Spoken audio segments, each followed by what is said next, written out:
angles A and B are in standard position on the xy plane. The measure of angle A is pi over 6 radians, and the measure of angle B is 11 pi over 6 radians. I know where these points are. Let's draw ourselves a unit circle, the best that I can, Pi over 6 lives right here. Okay, now remember, every quadrant has those 3 dots. 11 pi over 6 is right underneath it. If you don't have the unit circle familiarize with it, because otherwise you're going to be like, huh? Now my job, the terminal ray of both angles intersect a circle center of the origin with radius 16. All right, so you are going to be 16.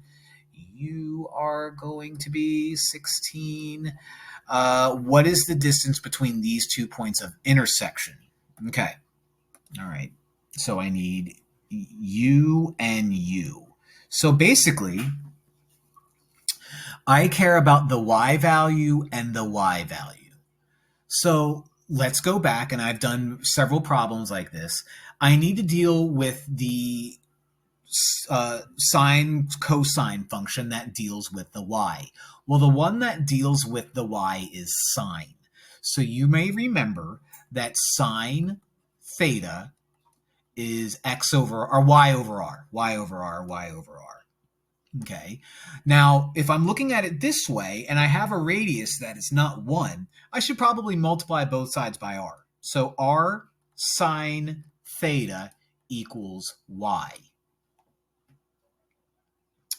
Now, my y value is basically going to be r, which is 16, sine theta, which is 11 over 6. Now that gives me my y value. Okay.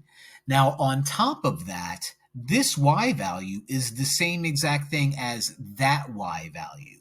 But they don't want me to set it up like that. What they want me to do is this is going to give me, if I were to type out 16 sine 11 pi over 6 equals y. If I were to do that, it's going to give me a negative y value, because what it's doing is it's giving me a point in quadrant 4. I don't want a point, I want a distance. So when I figure this out, I want my positive y coordinate, whatever that is, minus that y coordinate, because that y coordinate is going to be negative. And so it's going to be essentially a y minus a minus, which is a plus. So I want 16 sine pi over 6 minus 16 sine 11 pi over 6. Because if I were to type that into a calculator, it would give me a negative y value, and minus a negative makes a positive, which gives me the full length there. And by doing that, I have A. So kind of a weird problem, very weird problem, but that's how you do it.